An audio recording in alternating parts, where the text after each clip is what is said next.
tinatanggap kong hindi na ako bata, no? Hindi na tayo manatiling bata pa. Tinatanggap kong matanda na ako. Pero hindi tayo magpabaya dahil maraming siksi, maputi at magaganda sa paligid natin.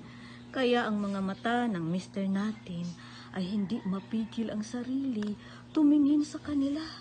Kaya tayo dapat manatiling kaaya-ayang tingnan kahit tayo'y nangulubot na, kasi pag para na tayong mukhang mangkukulam ay lalong di nagaganahan sa atin tumingin ang ating mister sa ating mga mukha. Andun na lumalapit, nakikipag-usap sa iba.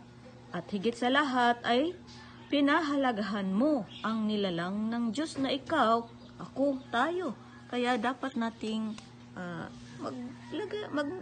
mag-ayos naman sa ating sarili.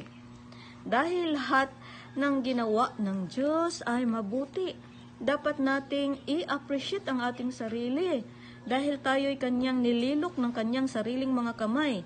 Kaya dapat nating mahalin at pahalagahan ang ating sarili. Huwag tayong pabaya. Palagi tayong magpasalamat sa Diyos. Amen. Salamat sa inyong pakikinig. Salamat sa inyong panunood.